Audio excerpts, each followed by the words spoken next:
皆さんこんにちは、こうたんです。旅シリーズの2作目をお届けします。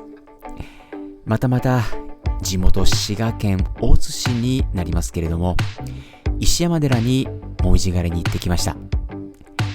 隙間時間で行ってきたので現地の滞在時間は小1時間ほどでしたが、見事な紅葉に感動しっぱなしでした。